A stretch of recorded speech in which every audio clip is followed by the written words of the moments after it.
donc je pensais faire une vidéo sur les effets secondaires, donc comme je vous avais dit, des traitements.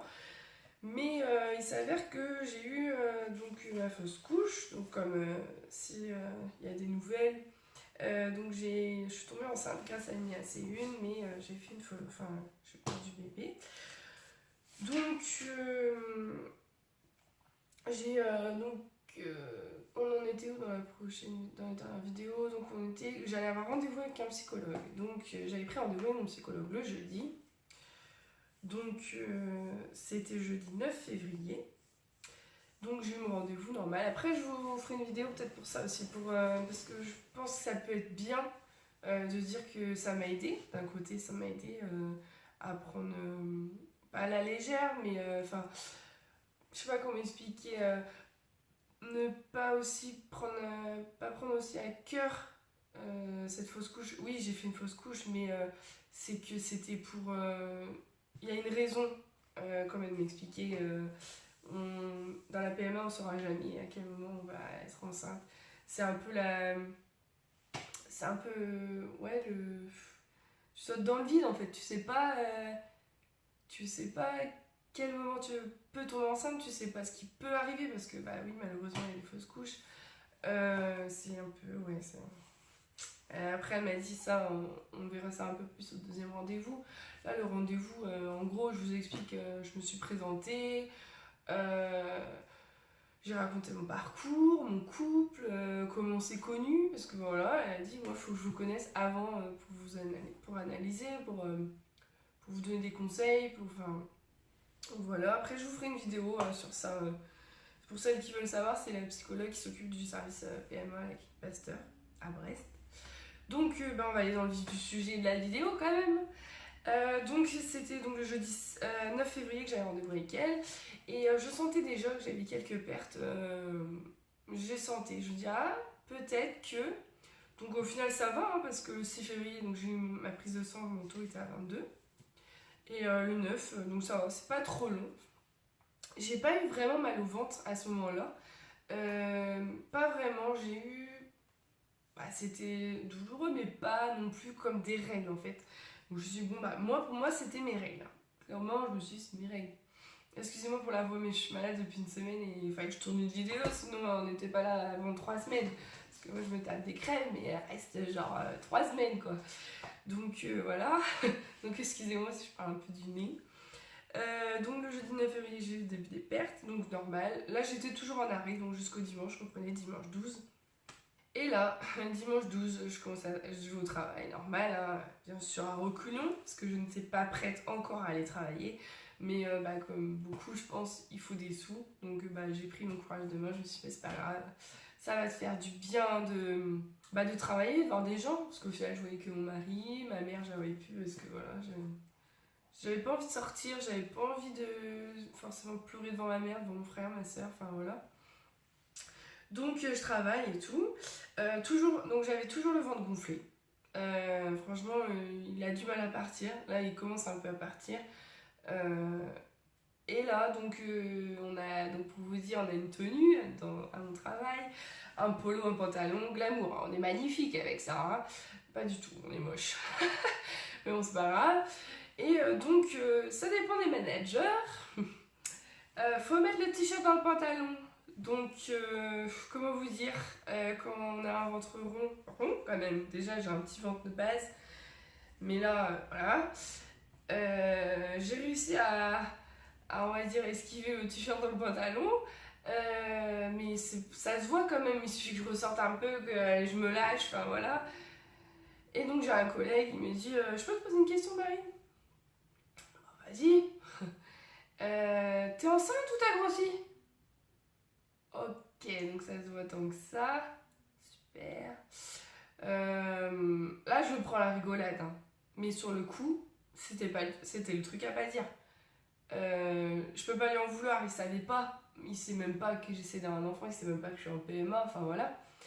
Mais je me suis effondrée, quoi. Je suis allée derrière, j'ai pleuré. Parce que voilà, je sentais que ma fausse couche commençait, parce que je me tapais des contractions dans le ventre, mais sauf que je n'ai jamais eu de ça, donc je savais même pas ce que c'était. Enfin Enfin voilà, et ouais, je me suis effondrée, je me suis dit merde quoi. Excusez-moi du mot, mais mince quoi, enfin. Moi je reviens travailler parce qu'il faut, mais si je me tape des remarques comme ça, c'est merde quoi. Donc voilà. Donc bon bah je lui ai dit, je fais bah oui, j'étais enceinte, mais je l'ai perdu. Bon, il était dégoûté, hein, il s'en voulait, mais après je dis tu peux pas le savoir, enfin voilà, c'est juste que je pleure parce que c'est un peu trop tôt encore. Voilà, c'était le petit passage, on va dire, pas anecdote, parce que c'est pas une anecdote, mais voilà. Donc j'ai senti, donc j'ai travaillé, je finissais je crois à 22h il me semble. Donc je sentais des contractions qui arrivaient. Et là je me suis dit, ah, est-ce que c'est pas ça? Donc sur Facebook, sur Instagram, je demande et il y a une dame qui me dit, bah si c'est bien les contractions, c'est que la fausse couche va commencer. Donc en fait les pertes que j'avais depuis jeudi, c'était mes règles en fait. Donc c'est un bon point, elles sont arrivées. Donc au final, elle n'a pas été si régulier que ça, mon cycle, il m'a pas été réglé autant que je le pensais. Donc comment vous dire, ça fait très mal. Très très mal. Franchement, c'est des règles, mais plus 20 quoi. Donc déjà que j'ai mal le premier jour de mes règles, mais là, c'était sévère. Hein. Je me suis dit, de toute façon, faut passer par là. Après, j'aurais préféré que ça arrive pendant mon arrêt, mais bon voilà. Mon mari me dit, tu t'arrêtes? Je dis, bah non, on va continuer à travailler. Hein. Je pense que c'est la seule fois en 2 ans où j'étais contente d'avoir des règles. Enfin, perdre des sangs. Que je me suis dit, ça y est, c'est. On va tourner cette page, quoi. Enfin, on va aller de l'avant, enfin voilà. Donc, ah ouais, un petit, juste, retour en arrière.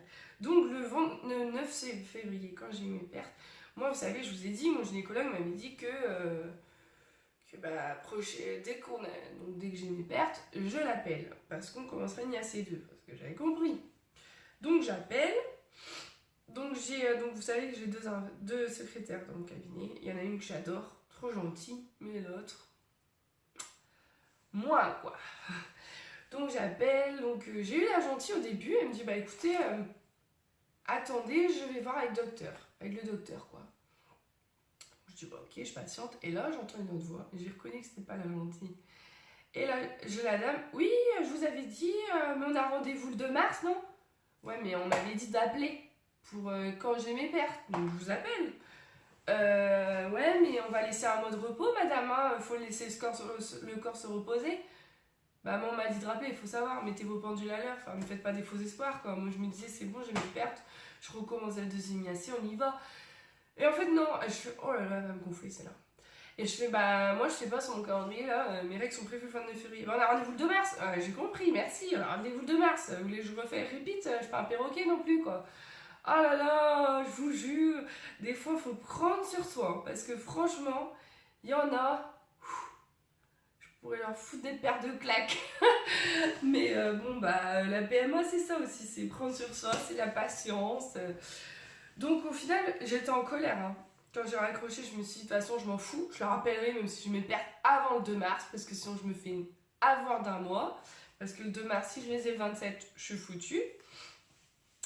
Donc, je me suis dit, bon, c'est pas grave. Au début, j'étais en colère. Après, donc, j'ai vu la psy. On a parlé. Elle a dit, c'est mieux. Vous allez voir. Là, maintenant, vous êtes en colère, mais après, vous allez voir que pour votre corps, c'est beaucoup mieux. Donc, voilà. C'était juste le petit passage coup de gueule sur madame la chère secrétaire. Donc, on en était. Donc, oui, j'avais mes contractions le dimanche. Donc, le lundi, bah, pareil. Des grosses contractions. Donc j'ai eu, pour vous expliquer, c'est des caillots, hein, pas très glamour. S'il y a des hommes qui me regardent, je sais qu'il y en a en plus. C'est comme des caillots en fait, donc là j'ai compris. Parce qu'après, j'ai eu encore des pertes, mais j'avais plus de contractions. Donc j'ai toujours mal au ventre, mais pas des grosses contractions.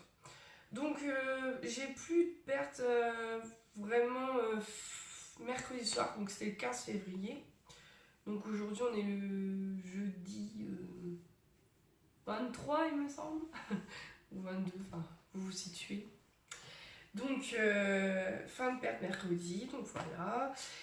Et au final, plus de progestérone dans le corps, et égale libido, quoi. Donc ça fait du bien. Parce que je vous parlais des effets secondaires de la progestérone, mais un principal pour moi, c'était plus de libido. Néant total. En gros, c'est genre, j'ai envie, donc, vous voyez le truc, bébé, on va faire l'amour. 2 minutes après, walou quoi, plus rien, que dalle. Genre, plus envie quoi. C'est pas possible. Enfin bon, voilà. Et donc, au final, c'est là que je me suis dit, ouais, bah le mois de pause, en fait, sans traitement, sans rien, sans calculer, et bah il va être plus que bénéfique. En fait, il va faire du bien que ce soit à moi, mais à notre couple aussi, parce qu'au final, c'est bien beau, mais ouais, bah faites-la, faites ces dates-là, c'est mieux. Bah non, c'est calculé, c'est plus naturel.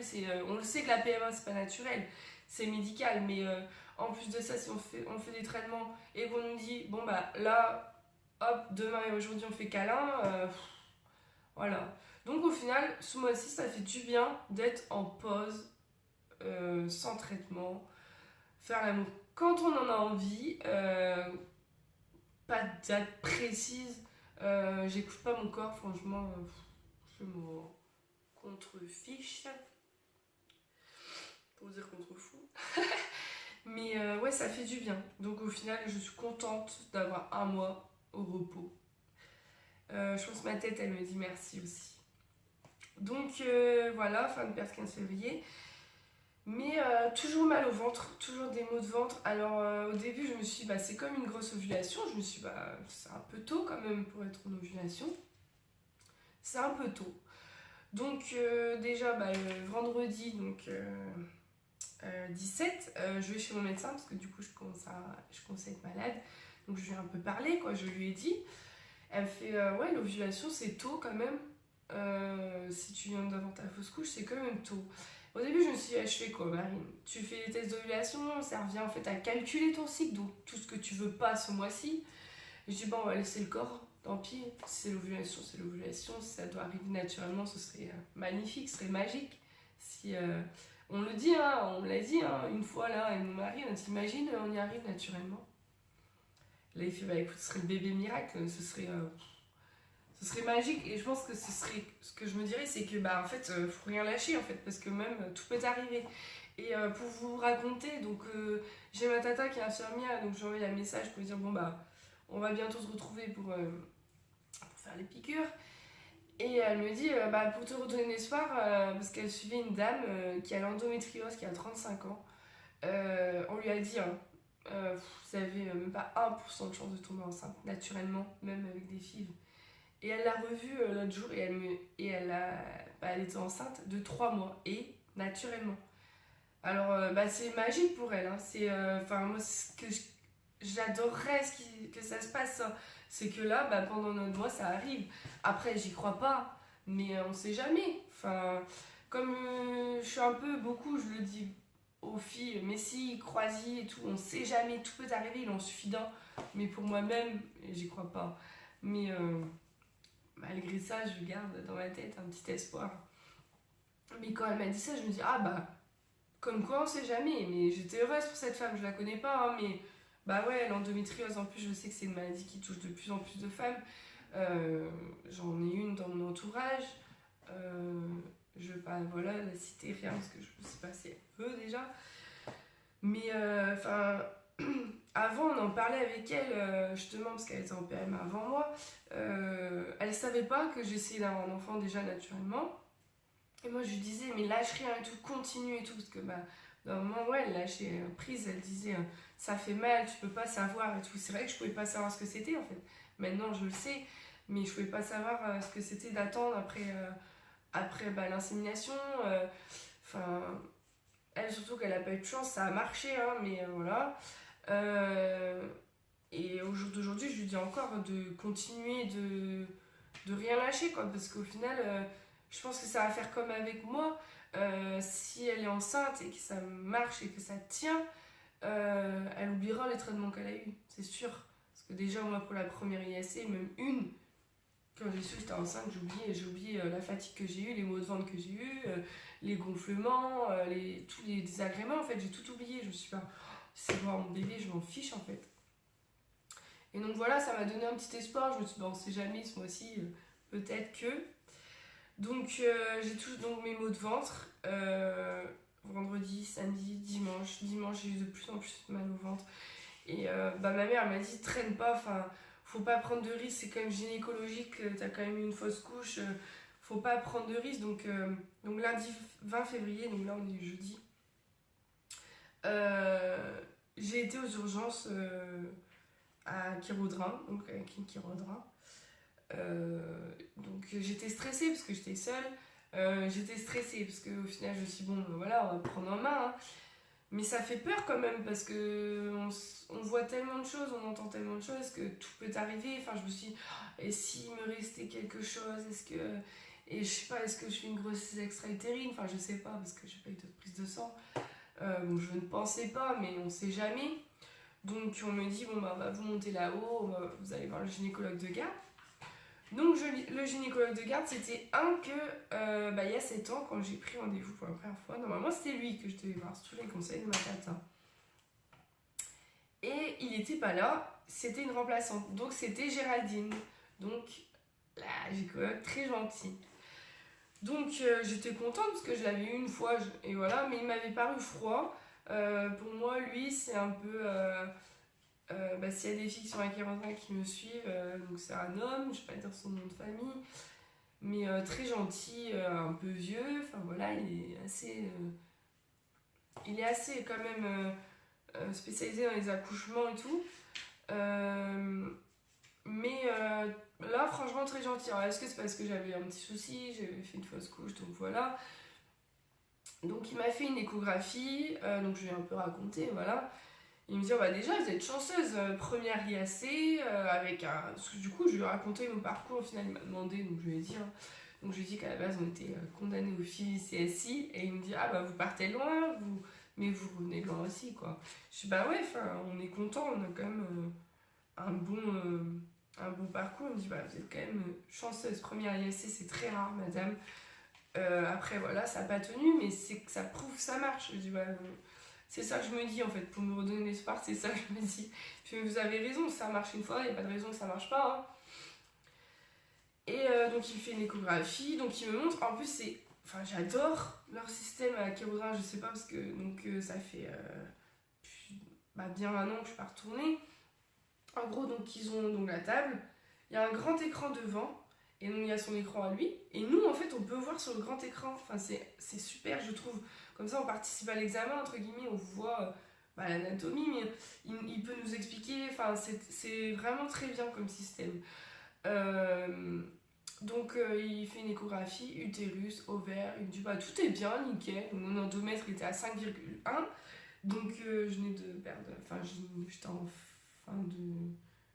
début de cycle, on va dire, j'allais reprendre un cycle. Enfin, donc, il me dit, bah, tout est bien, il n'y a plus rien. Donc, c'est un bon point. Il me dit, au moins, il est parti naturellement. Je mets mes maux de ventre et tout. Il me dit, bah écoutez, moi pour une ovulation c'est trop tôt. On va faire une prise de sang quand même au cas où. Vous n'avez pas besoin de rester à la clinique attendre. On vous appelle vraiment si le taux il grimpe à 1000 quoi. Donc là ça veut dire que c'est pas très bon. Personne m'a rappelé donc c'est très bien. Et donc je vais donc pour la secrétaire. Donc moi mon gynécologue comme vous savez il part en retraite fin juin. Donc il va falloir que je trouve à nouveau. Ça me stresse un petit peu parce que franchement, mon gynécologue, je l'adore, il est super gentil, enfin, il est humain, enfin, je pense que j'aurais du mal à trouver un aussi bon gynécologue. Du coup, la secrétaire, elle me dit, bah, je vois que donc, docteur Alain part, donc c'est votre gynécologue, il part à la retraite. Je dis, bah oui, je voulais juste vous demander, est-ce que, donc docteur, comment on va l'appeler, il faut que je me rappelle, docteur Georges, un prénom mignon ça. Non, je sais pas. Donc, docteur Georges, il part, il va récupérer en fait, et tous les gynécologues en fait de la clinique Kérodrin, si vous voulez savoir, va récupérer tous les dossiers donc de docteur Alain. Je fais ah bah d'accord et tout. Et je dis, et même, du coup, je lui ai dit, même docteur, donc Géraldine, et elle me fait oui, oui, oui. Je fais ah bah, et du coup, je me suis dit, ah bah finalement, c'est bizarre, je pars, et ça se trouve, je vais revenir avec elle en fait. Donc, est-ce que c'est un hasard? Je sais pas. Est-ce que c'est un signe du destin? En plus, moi, j'aimerais accoucher à la clinique Kérodrin parce que c'est privé. Et puis voilà, je la trouve bien. Je me sens à l'aise. Et donc je lui demande, je dis, mais les rendez-vous c'est long d'en avoir ou pas? Parce que bon, si je prends rendez-vous maintenant que j'ai rendez-vous en juillet, merci. Elle me fait non, non, non, vous êtes en PMA, les dossiers PMA sont prioritaires.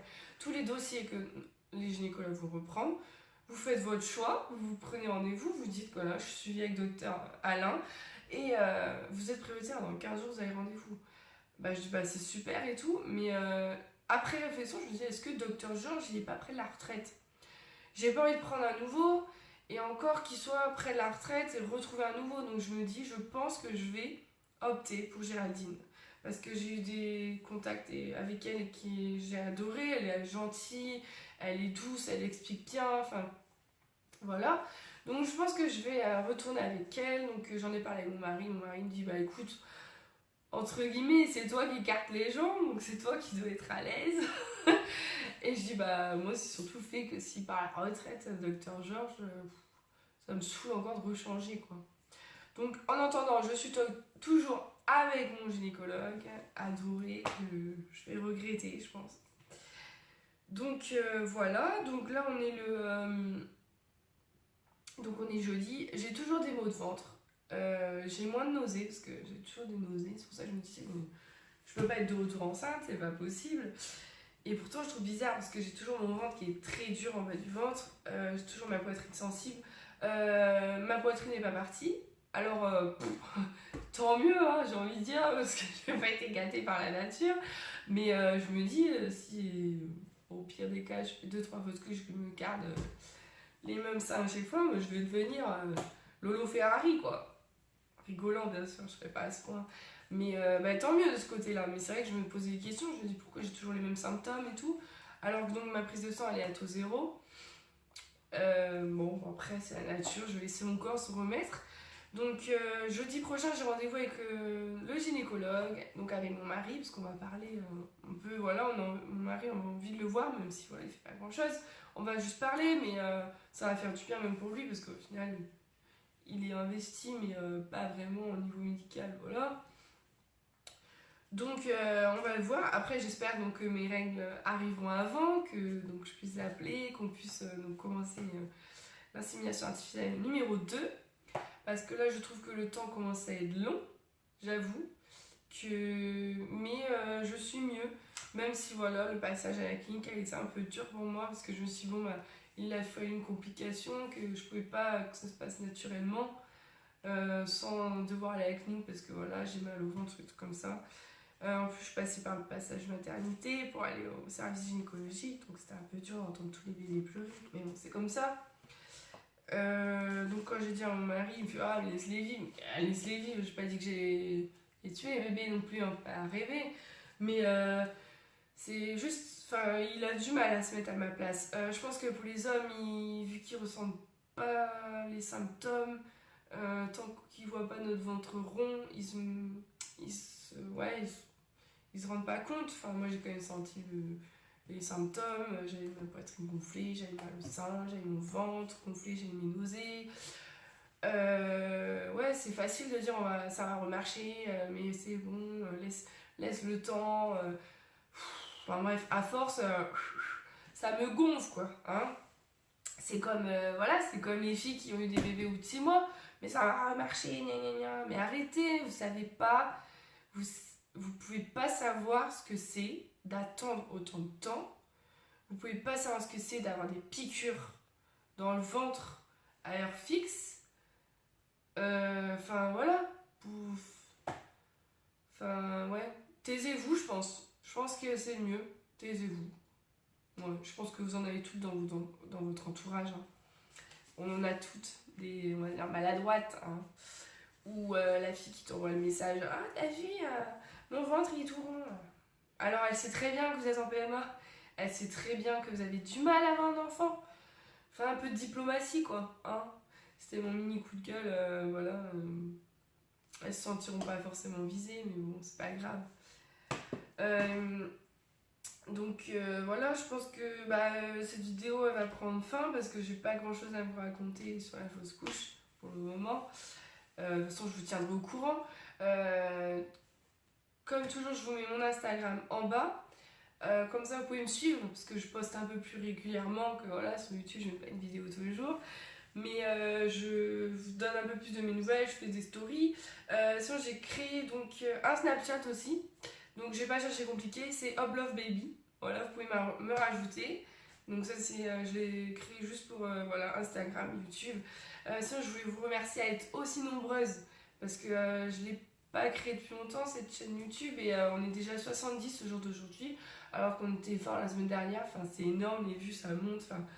Enfin voilà, je voulais vous remercier du fond du cœur parce que franchement ça fait plaisir. Les messages que j'ai reçus suite à la dernière vidéo, enfin ça, ouais, on se connaît pas, on se voit pas en réel, mais voilà, j'ai l'impression que vous êtes toutes des copines. C'est, ouais, c'est, j'adore, enfin, franchement j'adore partager avec vous. C'est un vrai plaisir voilà, de parler en face de mon téléphone. Au début, je pensais pas parce que voilà, je suis un peu timide quand même, on penserait pas, mais je suis assez timide. Et non, c'est un vrai plaisir de partager avec vous, que ce soit mes conseils, mon expérience. Enfin voilà. Donc je voulais vous remercier. Et bah, on se dit dans une prochaine vidéo. Je pense que la prochaine vidéo, bah, ce sera les effets secondaires. Hein, on va la faire celle-ci quand même. Et voilà. Donc je vous fais plein de gros bisous et je vous dis à très bientôt.